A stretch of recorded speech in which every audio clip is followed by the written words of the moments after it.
Good afternoon and welcome to today's Professional Series webcast from the MSU Alumni Association. My name is Lisa Parker and I am the Director of Alumni Professional and Personal Enrichment at the Alumni Association, and we've been offering these Professional Series webcasts for just about a year and a half now.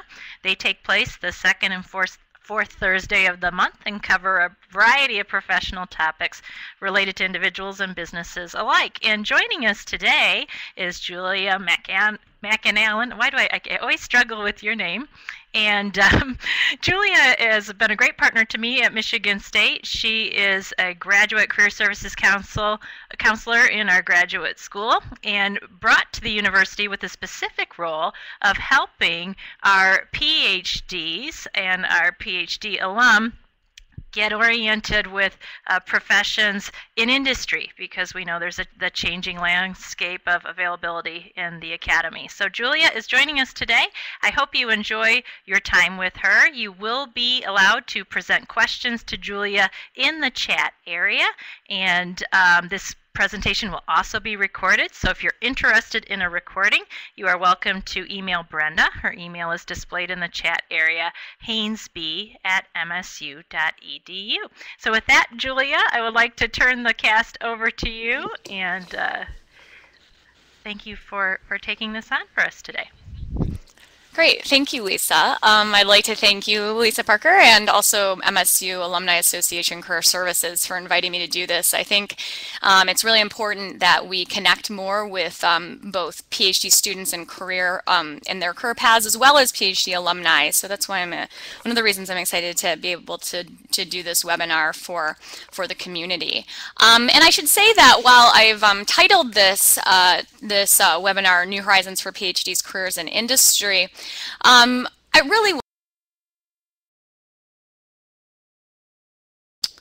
sorry about that, but really what I want to talk about applies more broadly. So if you're a PhD who's also interested in working in the public or nonprofit sector, so a lot of the stuff that I'm saying today will also, or should hopefully also be relevant to you. So just getting started, in the description that I had for today's webinar, I had three different key areas that I really wanted to talk about that I thought are most relevant. And the first is finding a good career match.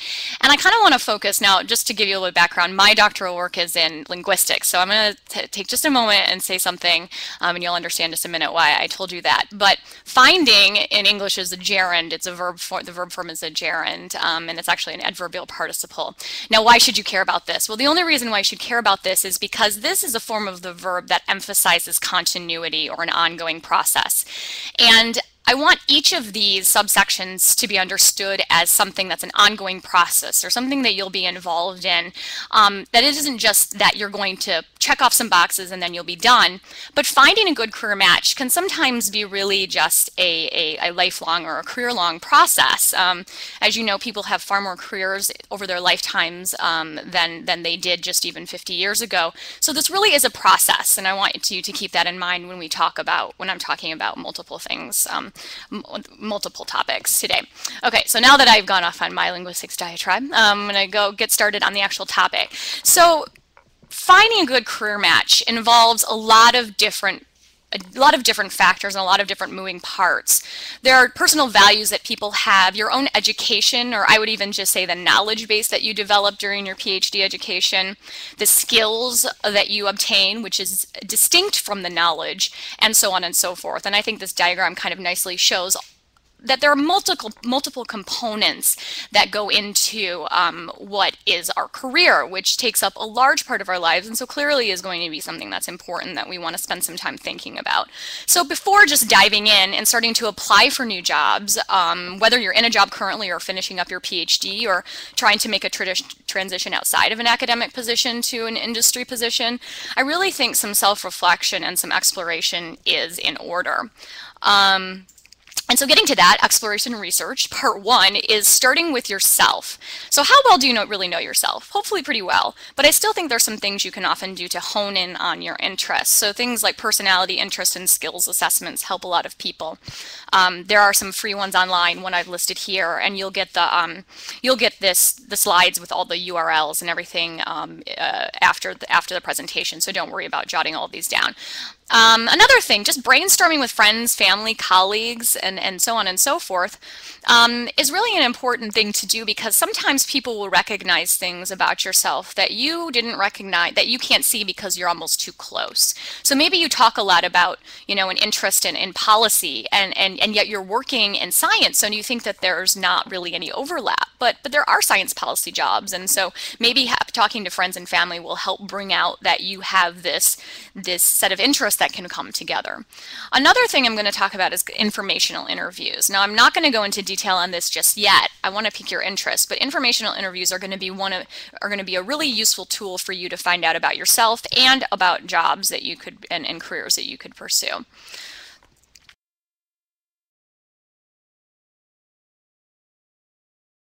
So before you begin your job search, some questions you can begin asking yourself in a self-assessment if you're not going to, for example, if you don't use the one that's on ONET, the link that I gave you, but some questions that you can ask yourself to kind of broaden your blinders and see a little bit more generally about what are the kinds of things that you like, and also what are the kinds of goals and things that you might want to do. Ask yourself questions like, what are your long-term career goals? Where do you see yourself in not just 5 or 10 years, but 20 years down the line? When you're getting ready to retire, what kind of a career path would you like to have seen for yourself?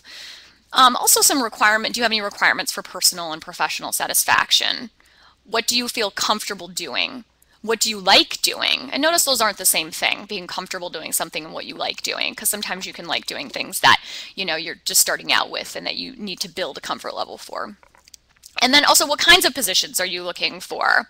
You know, do you like working in an office, outdoors? Do you like working, do you have a regional or a city, a regional or geographic?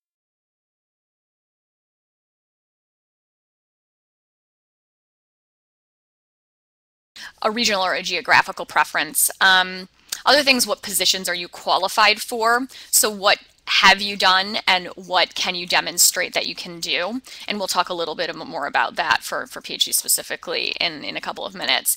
And then also, what size and type of company or organization would you like to work for? And then again, geographic preferences, which I mentioned above.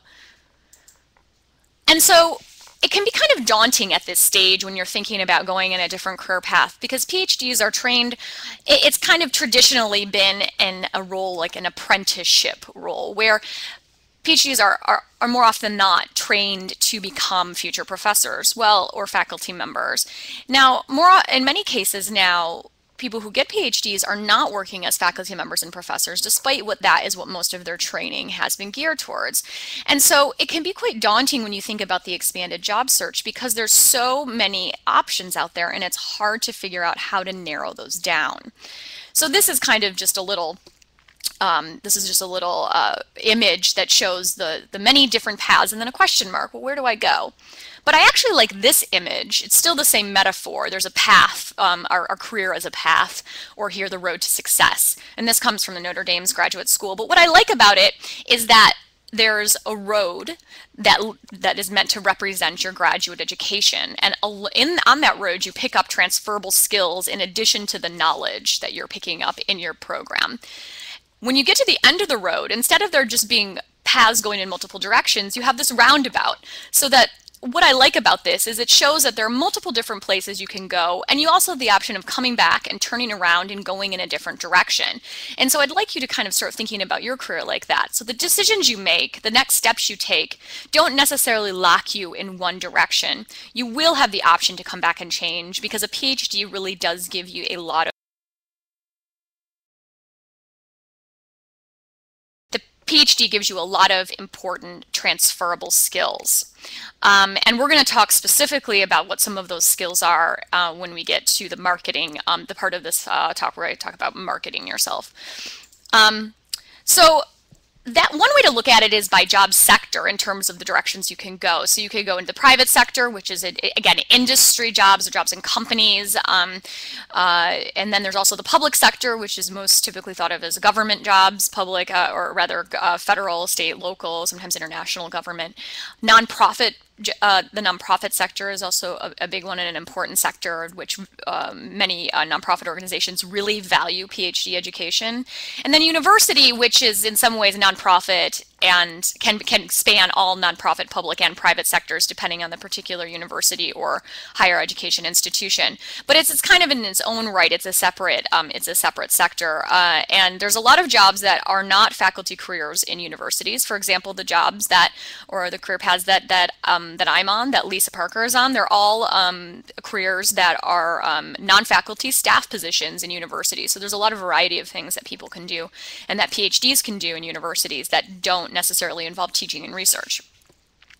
And then there's also another way to look at career paths is by systems. So systems is different than sectors because it's focused more on the content and the type of knowledge base that one has. So systems, things that are included in systems, and this list is an abbreviated list from something that IBM has put together. But some in systems include things like education, healthcare and family, banking and finance, food and products, transportation and supply chain, government, energy and electric, and so on. So you can see these are kind of like, I would say, career clusters or themes where people are interested in performing their jobs in a certain way and providing certain services. And so that's a way that you can also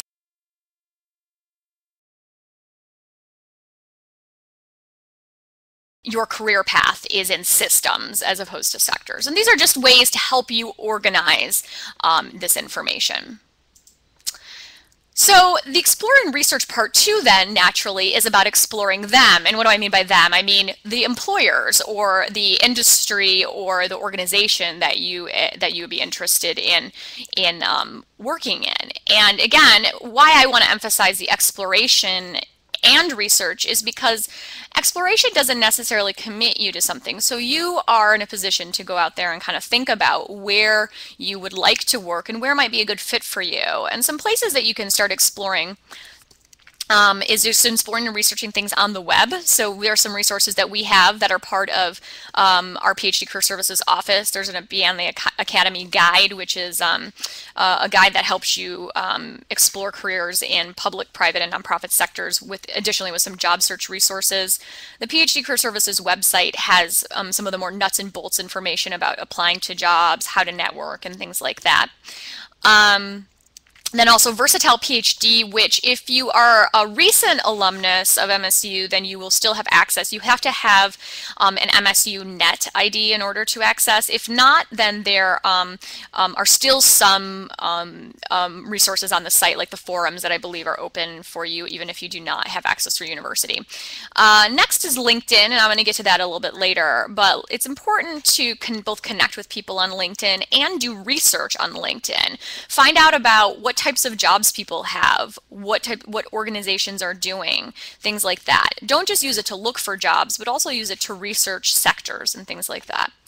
Another thing is the Occupational Outlook Handbook, which is from the Bureau of Labor Statistics. And this is just a nice resource, completely free and open online that the U.S. government provides. And this helps you get a sense of what types of careers are out there. And also what's nice about it is it does give some projections so that you can know if there are fields that are growing versus fields that are, for example, contracting or going through changes. And so that's a useful resource to keep on hand.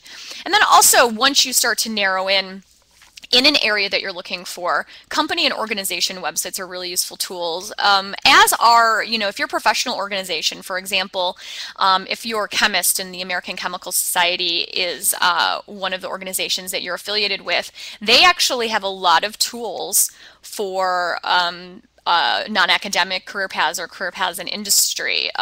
Same with the American Historical Association, for example, is starting to build those resources. But depending on what your organization is, they're good places to check out to find out more. about not just things that are going on in research in your field, but also what kinds of advice they have for people who are with your particular disciplinary background. And I'm going to, again, mention informational interviews, but I'm going to hold you off just a little bit longer on explaining what exactly those are and how to do that, how to do them. Okay, so just again, these are the two. I'm just going to show you a little bit of a screenshot from two of the resources from our own website. This is the main page of the Career Success website, which was recently revamped and updated, and a lot of tools were added. So especially if you're a recent, or if you're a recent grad, or even if you haven't been around MSU for a while, but just check this out, because there's a lot of tools that are useful not just for current students, but also for alumni.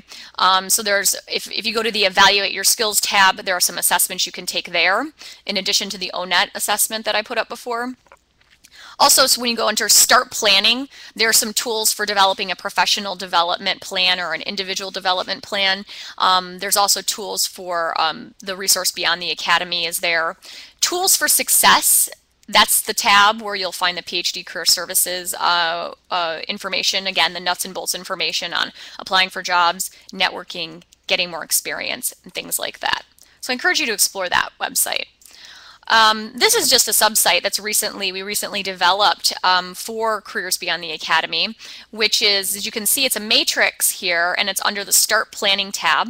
But there's this matrix that, actually there are three different matrices. One is for the public sector careers, one is for private sector careers, and then for nonprofit. And both from the stage of exploring those careers to preparing and getting some more experience in that area, all the way to the job search and tools. So this is meant to give you some structure for that search. So we encourage you to explore these different resources that we have here right at MSU. And again, these are completely open for your use. There's no need to use an MSU Net ID to sign in. So if you're an alumnus who's been out for a couple of years, you still can access these sites. So that brings me to the next main topic I wanted to talk about, making professional contacts. And again, allow me to reiterate my earlier point, which is that this is really a process. So making professional contacts, it's really about something that you want to do and find a way that you can enjoy doing it, because it's something that's going to serve you well, whether you're looking for a job or in a job looking to move up, or whether it be moving up or moving laterally. It's really an important skill and activity for you to engage in. So networking. Sometimes PhDs find networking to be a dirty word. Really, I think that networking is an underappreciated resource in the PhD community. I think that instead of, if we didn't use the word networking, instead of we use just making connections or connecting with people who you have something in common with and want to share something with. And that's a way that I think you can think of networking, if the word does turn you off like it does some PhDs. But professional conferences, even if you haven't attended in a while, there's no problem, I think, with signing up, going and seeing what's going on in the field. A lot of times, especially at conferences that are in the STEM field or science and engineering and technology fields, a lot of times there are professional exhibitors or professional companies and organizations that are looking to hire. So sometimes those can be really useful places and kind of a safe space for you to go, because you'll be with people from your own disciplinary background. Another thing, friends, family, former classmates, and colleagues. It often happens that when I'm meeting with a student one-on-one, it turns out that they have a brother, sister-in-law, a cousin, someone in their family who's working in an area that's interesting to them, or for a company that they're interested in. And they don't even really make that connection, but do a scan of your own friends, family, and just your close-knit network. See if there's anybody that's doing something or working somewhere that you might like to, pick their brain about their job. I think that's just a really, the resources that are close, the people that are close to you are sometimes the most valuable, or can be the most valuable, for those first steps in networking and finding careers. Informational interviews I bring up again, and I promise in the next slide I'm going to start talking about them specifically. And then job shadowing, which is kind of an advanced informational interview, because then you're actually going to go on the site and actually see what people are doing in their job. But let's first, I just want to emphasize that what I had already said before, that networking is a long-term effort. So this is why I say it's good if you can figure out a way that you can network. That works for you, that's comfortable for you, that you can find a way to reach out to people and talk to people who are like-minded and who you are interested in speaking with. This shouldn't be a horrible, arduous thing. I don't think it's like the the canonical or the typical sort of caricature of networking where you're at a cocktail party and you're wearing these very formal clothes and you're sort of awkwardly speaking with people. It really doesn't have to be like that. And in fact, many people who have very wide networks and talk to a lot of people don't do that kind of networking at all. And so just wanted to emphasize that. But on to informational interviews, which I had promised you that I would get back to. So informational interviews, generally speaking, are about gathering information. Though they may eventually lead to jobs, this is not their intent. Really, informational interviews are what they sound like. They're interviewing people or talking to people to get information from them and to hopefully build that knowledge base. Because as researchers, as PhDs, you're experts in research. And so where do you go to get the best information? You go to the source. And so for informational interviews are great because you're going to go to the source, you're going to go and talk to people who have the jobs that you're interested in, a job that you're interested in having, or are working in places that you're interested in working, and you get the information about their job and about their company directly from them. And that's basically what an informational interview is.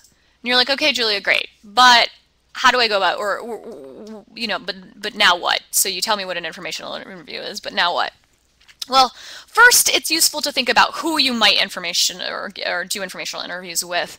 I had already mentioned that friends, family, former colleagues, and classmates are great resources. It's great to start out and start interviewing people who you're comfortable with, because that's going to make it a little bit easier, and you can kind of get some momentum going before you reach out to people who might not be as familiar to you. And then I'd say the next step is to reach out to Spartan alumni. So Spartan Nation is huge. Hopefully you are on the MSU Alumni Association group in LinkedIn, which will help you connect and find alumni, for example, who are working in areas that you're interested in. If you're still a little bit wary of doing that, you can talk to people you know, such as colleagues, or former classmates, or reach out to your faculty members, your dissertation advisor, or other members of your department to find out where some alumni are working outside of the academy. And again, LinkedIn, connecting through MSU Alumni Association or Spartan Links.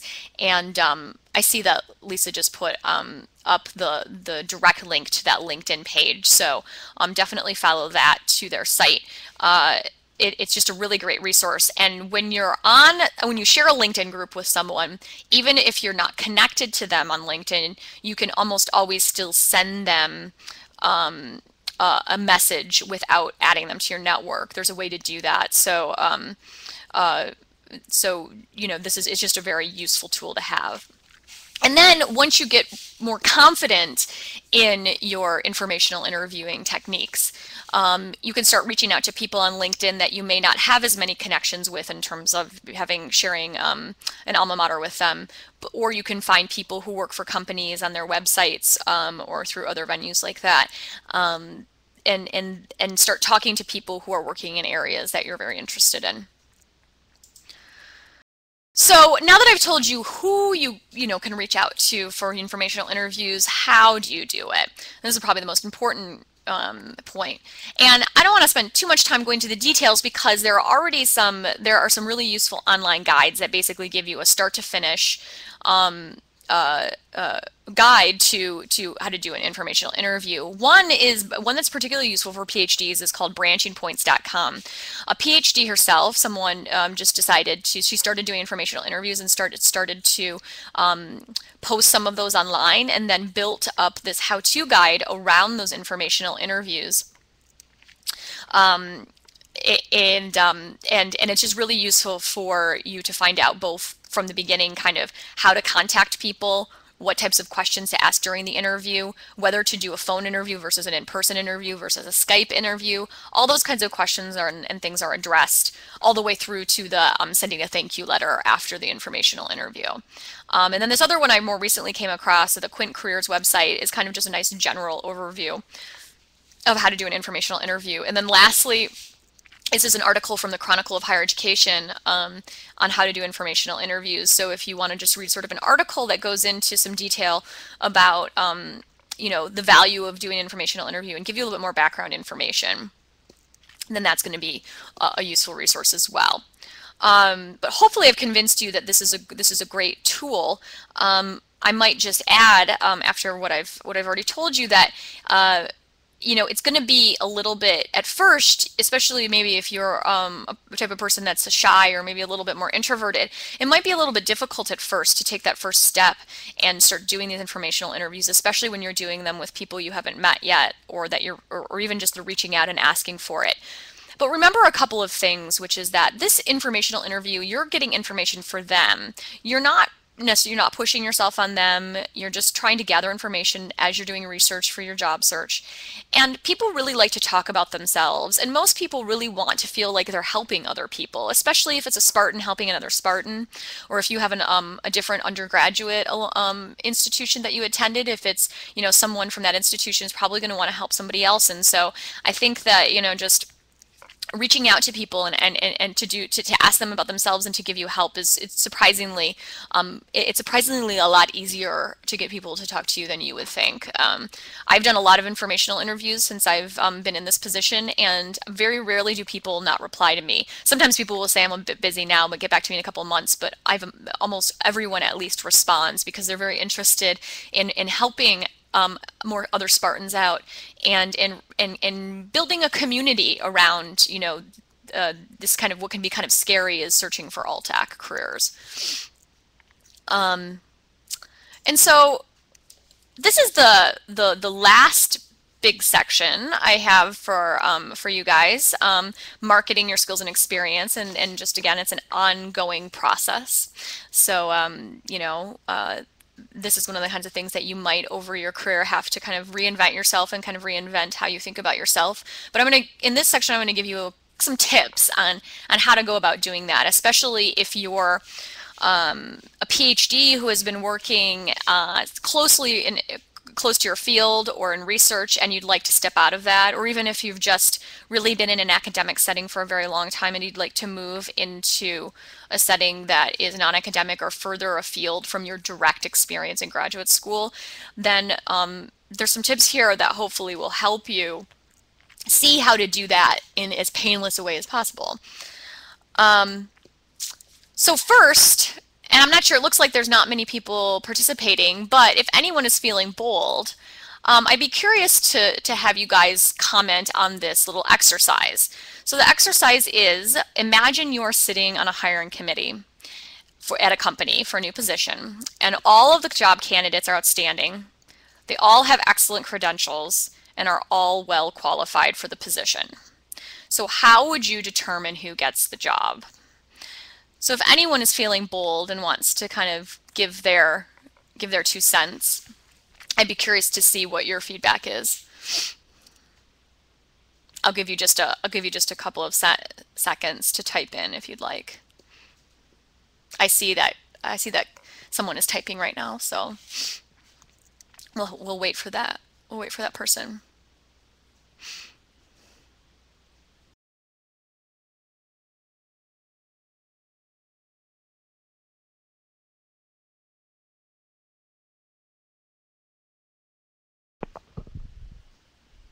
Julia, while we're Yes. waiting, Oh, sure. what kind of pops into my mind too is it's interesting to me that you're asking the question what they would do or how they would determine. But I think it's also interesting to hear how what people think are being used to determine, right? What their view is of what's going through the employer's mind is sometimes different than the way that they would approach it if they were the one making the decision. So it looks like Katrina's ready. Okay, great. Thank you, Lisa, for bringing that up. Right, because we might have certain conceptions about what is what is valuable and what's not. But so Katrina wrote someone who stands out, I guess, in a way other than their credentials. So that's interesting. I mean, it's I agree. I think that you know, on paper, a lot of people, especially if we're talking about people who have a PhD in chemistry, you know, on paper, someone might have a PhD from Michigan State and might have similar, you know, maybe a similar research program or project that they did, a similar research experience, similar teaching experience, and things like that. So how can you stand out? And maybe someone who has something in addition to those credentials. So Robert wrote, this could also come down to a prior job experience. So I think that's a really good point. So if you've had a prior job experience that is relevant, or yeah, it's exactly years spent outside of academia, that probably is going to be a real boon. And I think that's true. So, but that begs the question, so what if you don't have experience outside of academia? Well, I think that there are ways that you can reconceptualize or spin that experience that can help you stand out and get to Katrina's comment. So things that can help you stand out, even if you don't have that industry or prior industry experience that, you know, if you're competing against people who do. And Katrina, I think, is writing back to Lisa the question, what other credentials would stand out to you? That's a good question.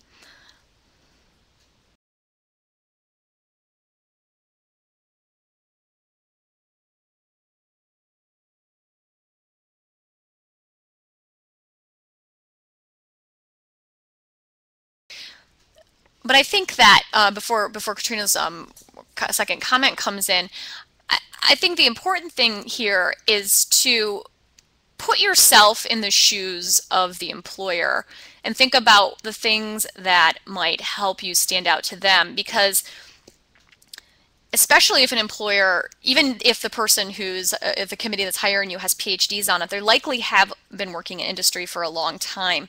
And it's going to be important for you to be able to prove to them that you are a good and safe bet.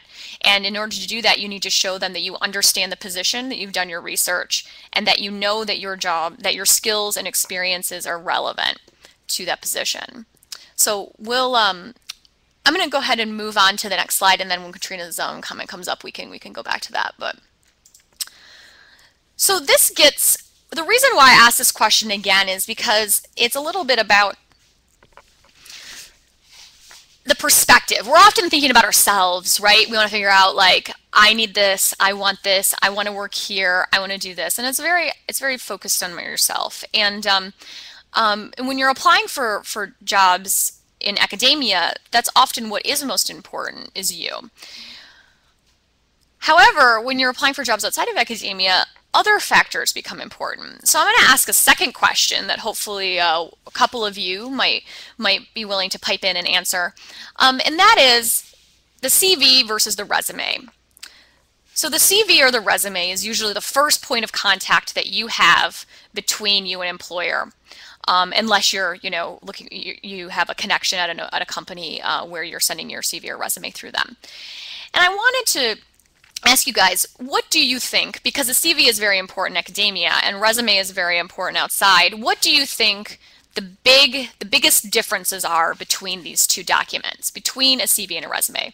And I'm talking, in case any of you coming from any of you come from outside of the US, this is really, I'm talking about the distinction we make here in the US versus in other countries. But does anyone want to take a stab at the big difference between the CV versus the resume? Anyone want to jump in? There are some obvious differences, but what are some of the main differences? It doesn't look like anyone wants to jump in, which is fine. Well, I'll just go ahead and jump into what I wanted to get at, which is the big difference. Well, first of all, some of the most obvious differences before I jump into what I wanted to talk about. The CV is long, right? There's no page limit. It can go on and on and on. So it can be multiple. It's not uncommon, even for a PhD, to have a 5 to 10 page CV. It's a long document. And the resume is a much shorter document. it's abbreviated, so it's more like, maybe for PhD level candidates, maybe 2 pages. So that's really I would say the most obvious difference between the two documents. But what I think is actually more interesting and really more fundamental is the difference in function or perspective of the two documents. So the CV is a document that is all about you. It's your work history, it's your education, it's your publications and presentations and everything that you've done. It's you. It's your document. It's you as a person and as a scholar and and everything that you've done in your history. On the other hand, the resume is really all about them. And what do I mean by that? I mean that the resume is where you have an opportunity to show not who you are independent of anything outside of you, but who you are in relation to a job and how you can mold yourself and how you are a good candidate and can mold yourself to the position. So it's clear that in a resume, not all of the information that's in a CV will be relevant. For example, even if you're applying for a position that is a research position at a company, an R&D position at a company, unlike your CV, you probably don't want to include your dissertation title and things like that on your resume. Now this isn't necessarily an across-the-board rule. If your dissertation and the work you were doing is very relevant to the job you're applying for, that might be something you include, but maybe not the title of your dissertation, maybe instead a description of the research and the impact that your research has had on the field more broadly. That's going to be something that's relevant versus just the title of the dissertation, which can be sometimes off-putting and overly technical. So again, this is really important to remember because, when hiring managers are looking through dozens of resumes for positions, one of the ways that you can make yourself stand out is by really directly linking your experience, your skills, and your education to the position that you're applying for, as opposed to forcing them to make those connections for you. And so, for example, when you're describing experience that you've had, whether it be laboratory research, teaching experience, and I encourage you to include teaching experience on your resume, is to make those connections. Why is that teaching experience relevant to the position? Perhaps because you have skills in managing other people, because you have skills in presentation, communication skills, explaining complex theoretical concepts to a lay audience. These are all very important skills, but you need to explain to the employer how those skills that you have developed in graduate school are relevant and are directly applicable to the job market and the specific job that you're applying for. So hopefully that's clear. If you want to read a little bit more about that, I would encourage you to look at some of these and the links to these articles. Sorry, I didn't have the URL here, but it's at the end of this presentation. The actual full URLs are there. There's an Inside Higher Ed article and a Grad Hacker article that both go into a little bit more detail about these fundamental distinctions that I think will be useful for you to review. So I hinted a little bit earlier about this skills versus knowledge distinction, and that we often in graduate school, we go through and we focus on the knowledge we're getting, whether it be, for example, I mentioned that I have a linguistics background, so my dissertation research was on a topic in historical Russian grammar. That probably isn't going to open too many doors for me, just if I focus on that as being my expertise. But if I step away from that and think about how, as I was acquiring that knowledge and that expertise, how I developed other skills like analytical and problem-solving skills, research and scholarship, ethics and integrity in research and in dealing with scholarly topics, collaboration, communication, leadership, project management, and balance and resilience, or maybe you could think of that in different terms as flexibility. These are skills that are very important to employers and that PhDs pick up in varying degrees during your graduate education, but that employers often, as you can see in the asterisk at the bottom of this slide, that many employers don't perceive PhDs as having collaboration or communication skills. Despite the dozens of conference presentations that you might have given, they don't necessarily see that as being applicable to your potential position with them. And why is that? Because when you're with a group of people who are also chemists or linguists or economists, you don't have to change the way that you talk. You talk in a very technical manner that uses a lot of jargon from your field. And employers are less interested in you being able to talk with like-minded, academically oriented professionals, and they're more interested in you being able to collaborate and work with and communicate with stakeholders who do not have a technical background. They want to know that you can explain complex technical concepts to a lay audience or to people who are not as specialized as you are. And that's where communication is really key. And that's again why I might emphasize that, you know, if those of you who had teaching experience, that's a great place to demonstrate that you are capable of not only you know, having in-depth knowledge about a field or an area of study, but that you also are capable of communicating that with people who might not be at your same level of expertise or understanding or awareness. So just keep that in mind. And here I've put a little graphic or a picture of a document called Plan Your Work and Work Your Plan that the MSU Graduate School has put out. And this gets into a handful of these key competencies, what's called essential career competencies for PhDs. And it gets at competencies that are both important for academic and non-academic career paths, including collaboration, communication, leadership, etc. And so again, at the end of this, excuse me, at the end of this webinar, there's going to be a list of URLs, and the URL that links you to this is going to be on that page so that you can check it out for yourself. But I just want to emphasize one more time, I've already brought this up, but skills do not equal knowledge. So once again, the knowledge that you picked up in graduate school, the in-depth knowledge you picked up in your field is very valuable. Don't let me I don't want you to think that I'm discounting that, but it's not the same as the skills you pick up, which are broadly transferable and which are applicable in a wide variety of settings, and the skills are often what are going to help you advance in your career in some ways equal to, if not more than, the knowledge that you have. And so when I talk about skills versus knowledge, this is a little bit a clip from the top of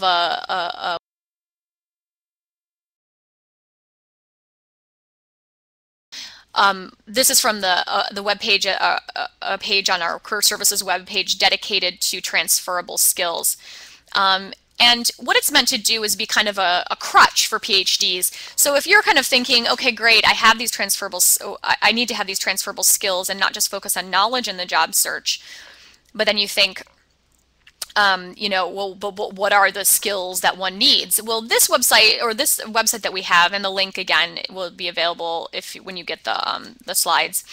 This is a page that lists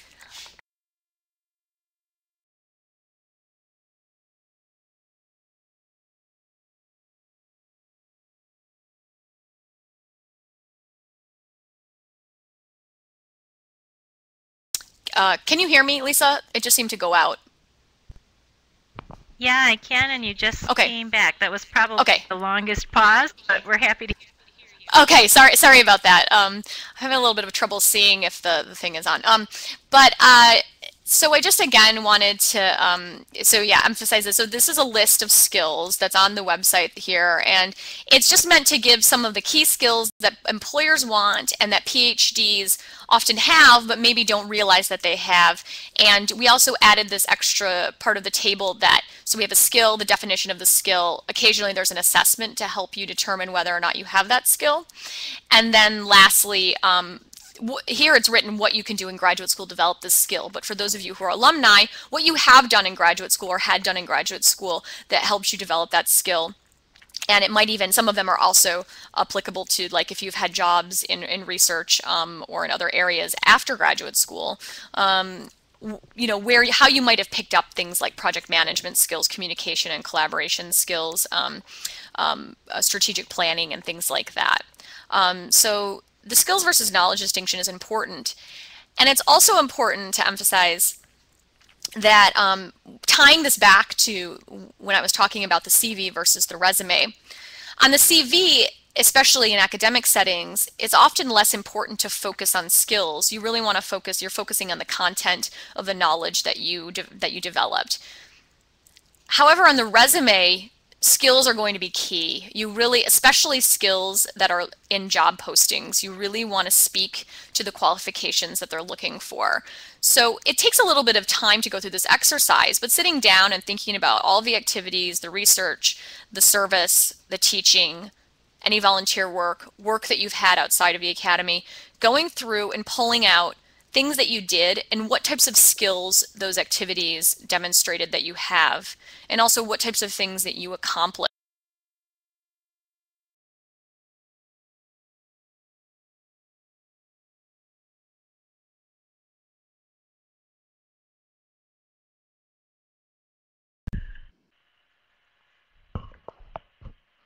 Julia, it sounds like we've lost you.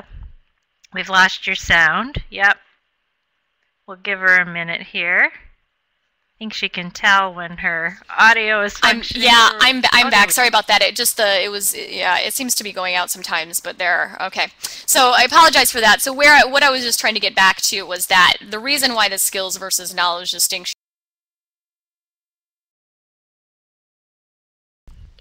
is because the reason the skills versus knowledge distinction is so important is because you really want to tie those skills or bring those skills into your when you're constructing and putting your resume together. So keep that in mind. So last thing I want to talk about, because this is, again, your cover letter and your resume are really your the first face you show to potential employers. And when we talk about marketing your skills and expertise, this is the first opportunity you have to do that. And if you would do a good job and do all of your research in marketing your skills and expertise and making those connections between your skills and expertise and the job and the industry and the general career area or sector or system, like I talked about before, the education, energy, etc.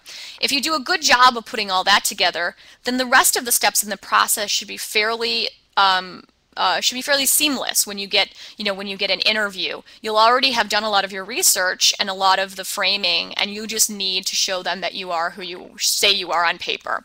And so I just wanted to show, though, this is just a nice little a summary of how to put together an effective cover letter, which I do encourage you to keep to one page. This, again, isn't an academic cover letter. It's really meant to just introduce yourself and your qualifications that you list in your resume. And, the first paragraph is really just who you are, what you're applying for, and why you're a good fit for the job, and then why you're a good candidate. And in this paragraph, this second paragraph, I encourage you, this is something a lot of people do, but I encourage you not to just regurgitate or repeat the qualifications, a list of the qualifications that are on your resume. Instead, I think because a cover letter is a prose format, it's a nice place to actually perhaps tell a story, or at least take the employer through an example of a time when you did something or accomplished something or had an impact that is directly related to the job that you're applying for. And then finally, at the very end of the cover letter, you express, you repeat your interest in the position, and you often repeat your contact information and then outline some next steps to take. But the thing about the resume and cover letter that I want to emphasize, in which, people talk about how the job search is looking for a job is a full-time job. And it's true, because if you're putting together one resume and one cover letter and sending them to everyone, it's likely that's not going to take you very far, because the most impressive, and I can say this having served on committees that hire people, that the most impressive materials are the ones that draw direct parallels, direct connections between the professional, the person, and the position, and the people who make it easy for you to visualize them in the positions are the ones who are really the most effective. So hopefully I made that clear. And again, doing that through doing kind of an assessment of your knowledge and your skills, and figuring out, and then doing the research again. Go back to doing the research of the companies, the informational interviews, web research on job sectors, finance.google.com if it's a company and you want to find out about what they're doing, read company reports. All of these things, bring it together and show how you fit well into that organization and into that industry and sector. And that's going to be some of the best thing you can do for yourself to set yourself up for success. So I just want to say, whether you're a current student or an alumnus, I encourage you to stay connected with us. We try to tweet about both jobs, also job and career related information specifically geared towards an audience, a PhD audience. We have Twitter, Facebook. You can also feel free to email me with any questions. Again, whether or not you're a current student or an alumnus, I'd be happy to talk to you about those kinds of things. And we also have a blog series of alumni who have done interesting things outside of academia. We have someone who's working in academic administration currently, someone working in industry, someone who's an entrepreneur and started his own business. So we just got that off. We just got that blog series off last year, and we're excited to continue that. So hopefully you'll check that out, and it'll give you an idea. Also, sometimes reading people's stories, hearing about how other successful Spartan PhDs have navigated their careers can help you frame your next career moves. So hopefully those resources will be helpful to you. And then here's just some resources to explore as well. And you'll have no need to take again down all these URLs, because we'll be sure to send you the Lisa will be sure to have the this presentation sent to you after today's webinar. So it looks like we have about 10 minutes more or less. If people have questions about anything I didn't cover, or maybe something I covered that wasn't clear, please feel free to ask anything. And Julia, while we're waiting for that, Sure. I just have some things that maybe we can chat about. At the beginning, you were talking about how having so many options can feel daunting Sure. To individuals as they're starting this process out. And I agree with you, but I'd also like maybe to talk for a bit. A number of the people who I meet who have their PhD and are thinking about going to industry feel like they have limited options because of their PhD. In fact, I sometimes feel the more education people acquire, the less they feel they can do in their life in terms of choices, which is always amazing to me, because education opens doors, right? So what do you say to individuals that may be feeling that their PhD has them boxed into a corner? Yeah, no, I'm glad you brought that up, because I think that it connects very much to the point I was trying to make when I was talking about marketing your skills. In particular, I think one of the problems that we have is defining ourselves a lot in PhDs, especially by our dissertations, by the dissertation research, and by the knowledge that we've built up. If you can step away from that, if we can step away from identifying ourselves with the knowledge and think again more broadly about how the process of gaining that knowledge helped us build skills that really make us quite versatile, or make it easy for us to kind of cross into different sectors and different positions. I think that that's useful. That's why that's a useful exercise, because again, I did my doctoral work in history of Slavic languages. I'm not working in that area anymore, but skills that I developed while doing that work have been absolutely invaluable to me since I've been in my current position.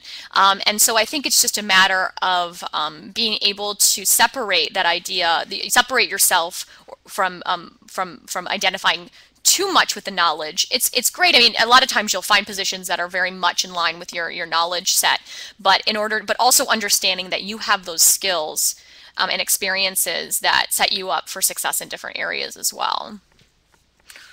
Yeah. Well, and I think you also made a great point too about employers really do want individuals who are going to be able to communicate with individuals from a variety of different backgrounds and in a variety of different roles.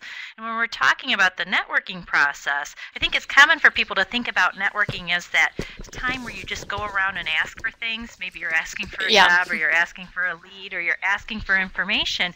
But it's also a valuable time to spend in the presence of people who are different than you, so you can get acquainted with how they think and how they speak. And I would say, when I was a stay-at-home mom for several years, that first business meeting I went to, when all I had to do was stand up and say my name and who I was with and what I was interested in, I couldn't do it because I'd been in mommy stuff for 4 years, right? And so when we're talking about even these things like writing a cover letter, those cover letters can be so high level that people don't even realize it because they're used to directing communications towards a certain individual, or maybe that access point into a company is going to be a human resource manager. And if you've never talked to somebody in that role, just had a genuine conversation, you don't realize how unprepared you are to exchange information in an effective way. Yeah, I think that's an excellent point, and I would even follow up with that and say that kind of you can also, it helps with the reverse, which is that, you know, often you've been entrenched in academia in a research setting for a very long time, and you have your own kind of professional jargon and words that often, especially, you know, every field has its own, you know, technical terminology that you're very comfortable with, that the people outside of even sometimes not even just field but subfield often aren't comfortable with. But the same is true often for industry. So for example, you know, if you're moving into, for example, a project management role, there's going to be all kinds of terminology and day-to-day kind of lingo that people use that you might not be familiar with because you haven't been in that industry. And so if you start doing informational interviews and talking to people who are working there, that's also a learning tool because you can pick up some of that insider information and that insider speak. Because if you're speaking the same language, so to speak, you know, the same kind of professional language, you're going to sound a lot more credible than someone who is using a different kind of professional language, I think. Yeah, oh, absolutely, I agree. I think that's a fabulous point. I'm not seeing any final questions. We have a quiet bunch, which is absolutely okay. I would like to wrap this up with a few points. One, thank you thank you, Julia, for the time that you spent with us today. Julie and I worked together on a lot of initiatives. Yeah. We've both kind of been in the same space, and so you will see. In fact, I just put up a link for alumni.msu.edu/lens. If you go to that area of the Alumni Association's website, you will see a link for our live streams. We have had a few live streams along this very topic, hearing from PhDs who are in industry and hearing from the founder of Versatile Ph.D., correct? Yes, Julia? yes, yep, yep. Yeah, so you're welcome to check that out. We also would love to hear from you. In fact, I'll put my email up here real quick. If you have ideas on future webinar topics or future live streams that would be of interest to you. So thank you for joining us today. Thank you, Julia. A recording of this cast and the PDF of Julia's presentation will be sent to you by the end of this day. Thank you very much, Lisa. Again, that's been my pleasure. Okay, very good. Okay, bye-bye.